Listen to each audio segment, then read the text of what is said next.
เอาครับใจถึงเบื้องปั้นนี่ขนมเสียงค่ะยินดีค่ะเนี่ยใจดิ่งหนูบ้านเนี่ยมันนี่ปุ่นห้องใจตกลื่นเลยเขาเนี่ยตกลื่นบนดาสีเขาเนาะใจควันเจ้าไอ้กูที่จิ้มมากเนาะ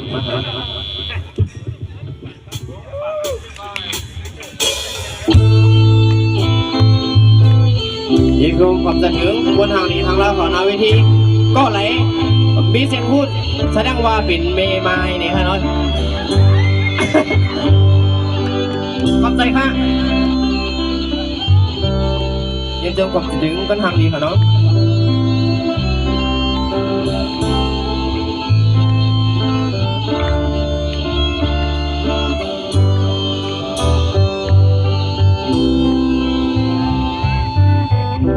มดลีเส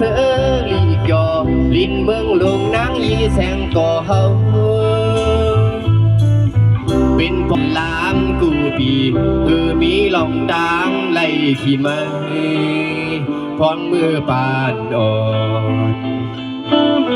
ขิงซ่อนลิกไหลเป็นเมาหาย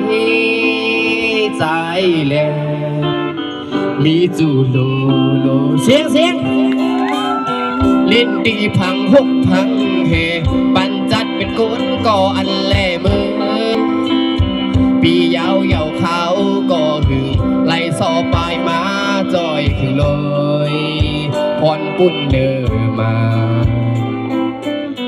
ด่าการหวานเมืองเพิ่งปางมากาเจนเทไปเห็นใจถึงวัดพันยังลงมวยดอกใจแทงกองนางยีแสงก่อ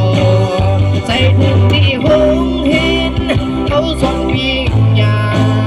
ใจถึงที่เขาหาใกล้นั่งลูกกันสางโถงปักวางยาวนั่งซ้อหิมกันลาดความหาก่อนเขา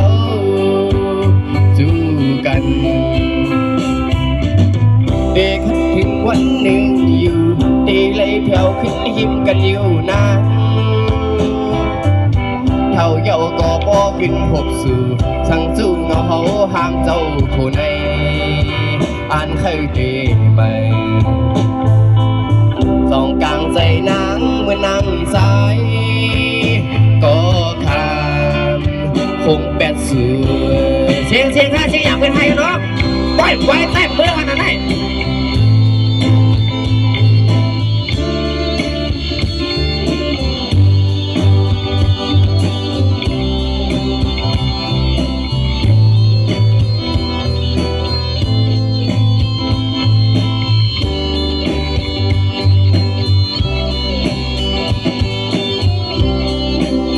ใจถึงวัดพันลา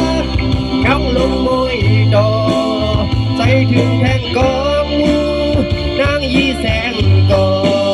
ใจถึงที่หงเห็นเขาสอนปีญา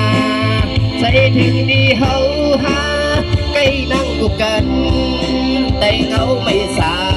งโถงปับวางเยานั่งซ้อยิ้มกันลาดความหาก่อนเฮาสู้กันเดวัดถึงวันหนึ่งอยู่เดเลยแผ่วขึ้นหิมกันอยู่นางเท่าเยาก็พอขึ้นหกสู่สั่งจูงเอาเขาห้ามเจ้าผู้ในอ่านใครเดไหมสองกลางใจนางเหมือนนางสายเด็กในสองเป็นเสียงนั้น